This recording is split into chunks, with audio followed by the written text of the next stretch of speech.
The educational materials presented here were developed by students and faculty of the Department of Food Science and Human Nutrition at Iowa State University. Funding for this project was provided by grants from the American Cancer Society Midwest and the Lance Armstrong Foundation. The materials are intended for educational use and are not meant to provide medical advice. We welcome your feedback about these materials. Please use the evaluation survey link on the homepage to provide your comments and suggestions.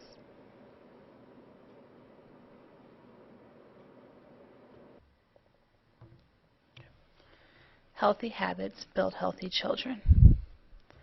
This presentation will cover food choices in children, encouraging healthy habits, and engaging children in meal preparation. Throughout this presentation, I will refer to a healthy diet.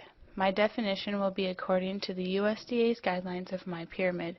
My Pyramid is a resource which advocates ways to promote dietary guidelines for the public.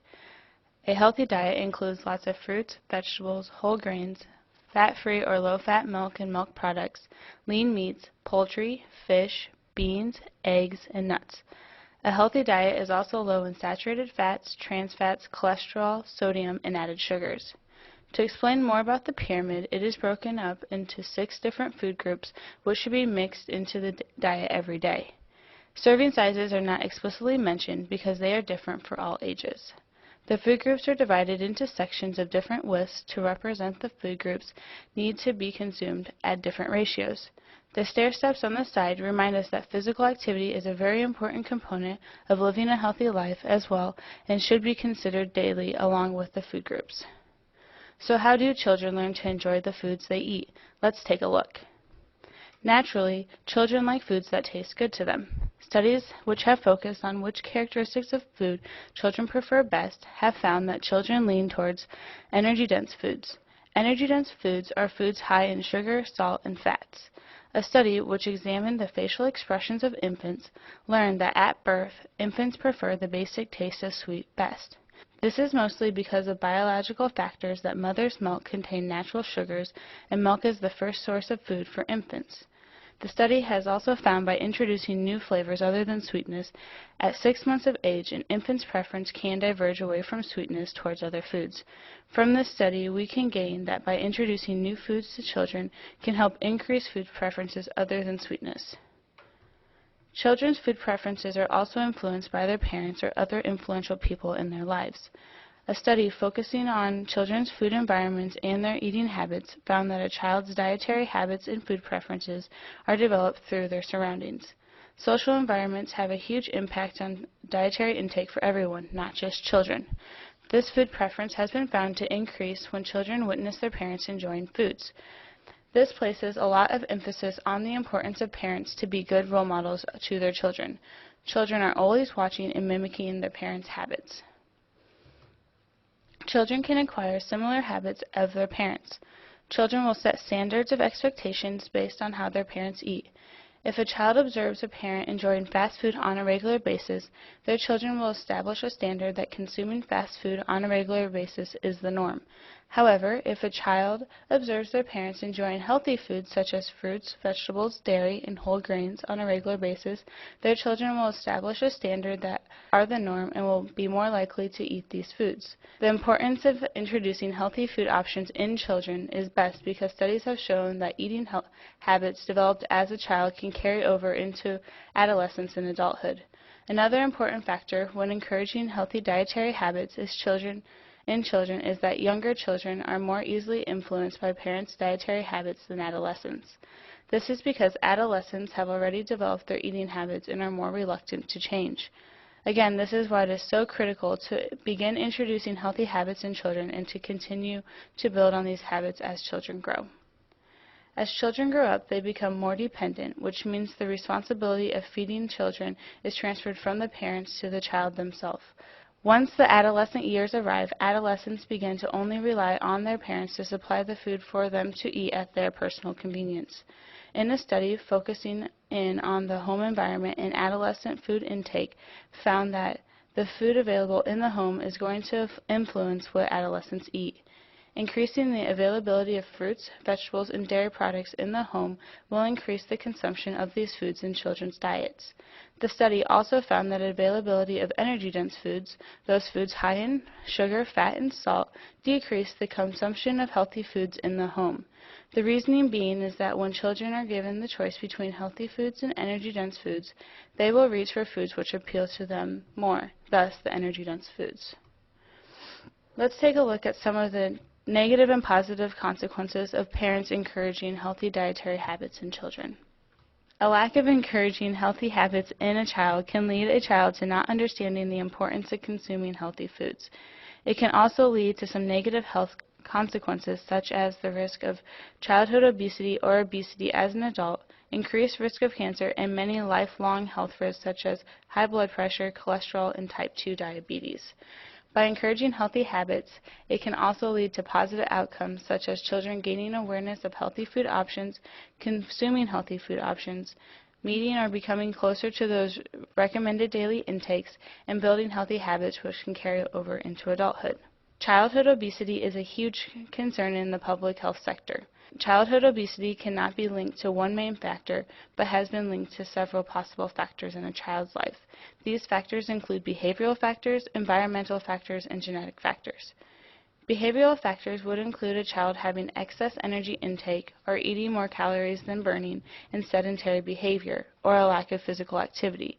Excess energy intake can come from large portion sizes, meals away from home, added sugar, and snacking on energy-dense foods. As technology moves forward, our daily routines are beginning to become more sedentary. Sedentary activity is beginning to replace physical activity, which also lowers metabolic rates in children. It's important to keep children physically active to burn off those calories being consumed and encourage children to be active in their lives. Environmental factors can be a large contributor to our eating patterns as well. Similar to parent influences, the home environment holds a big impact to childhood obesity. Parents are the best role models for their children living a healthy life, and children are going to best develop their habits from their parents. Also, awareness of childhood obesity has encouraged changes in other environmental surroundings, such as childcare, schools, and community recreation options. Childcare and schools are offering better meal options for children and making an effort to increase the amount of daily physical activity. Communities are promoting recreation activities by improving access to bike paths, sidewalks, and parks. In recent years, it has been thought that genetic factors contribute to an individual's ability to gain and lose weight, but this has found to play a minor role in the recent increase in childhood obesity. The lifelong impacts and health complications of childhood obesity are a primary concern. Health complications which are typically associated with adults are beginning to show up in children.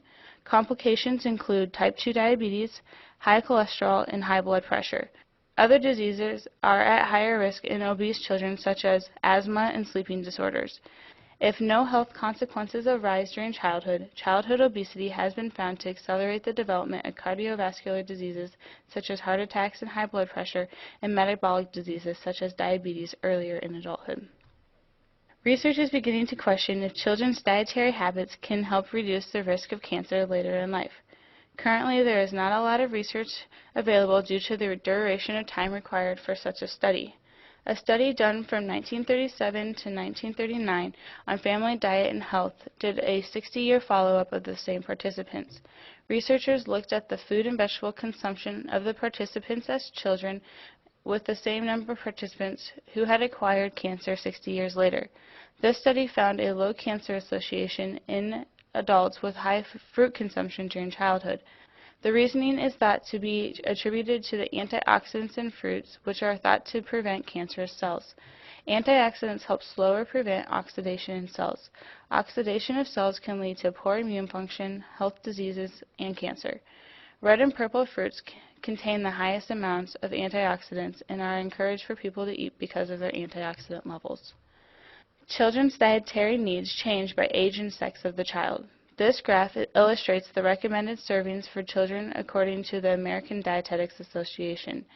It is important for parents to understand the nutritional requirements of their children for their child's growth and development, because requirements do change as children grow up. At ages 2 to 3 years, it is important to note that both boys and girls require the same amount of requirements for each food group. As children grow up, the nutritional requirements that stay the same for both boys and girls are milk and dairy, fruits, oils, and extra calories. However, the requirements do change for boys and girls at 4 to 8 and older for the calorie intake, lean meats, vegetables, and grains. The requirements are typically a half to 1 serving size higher for boys in this category. It is important for the children to reach these recommended serving sizes. The serving sizes recommended are there to provide adequate energy and nutrients critical to the child's growth and development. If the daily requirements are not met regularly, health complications such as growth retardation, anemia from iron deficiencies, poor retention of school material, and an increased risk of developing chronic diseases during adulthood can occur. The government does try to help lower these risks by requiring foods to be fortified or enriched. A fortified food, like low-fat milk, means that vitamins A and D, which get lost when the fat is removed during processing, have to be replaced by law before reaching the consumer. An enriched food, like table salt, has added iodine to help consumers meet their dietary guidelines. The quality of children's diet can be measured by the 2005 Healthy Eating Index. The index is divided into 12 different categories such as fruit, vegetables, meat and beans, and milk.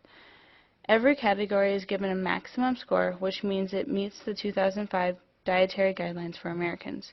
The higher the individual score reflects a score closer to the guidelines. A high score can be given for a high intake in foods such as fruits, vegetables, grains, meat and beans, milk, and oil, and a low intake in saturated fats, sodium, and extra calories. This graph was compiled in 2003-2004 for children ages 2 to 17. Displayed are the averages of the different age groups. The first important category to look at is the total score for all age groups. This score is barely meeting half of the maximum score for the age groups. This shows the need of improvement in children's diets all around. The maximum score was reached in 2 to 5-year-olds for total fruit and milk, and for all age groups, the maximum score was reached for total grains. Fruit and milk consumption remain above half the maximum score for all age groups. This may be attributed to the fact that both fruit and milk are naturally sweet and children have a higher preference for these foods. Thus, they are more willing to eat these foods. Total vegetable consumption is almost at half the maximum score for every age group, but its subgroup of dark green and orange vegetables have a score below 1 out of the 5 points given.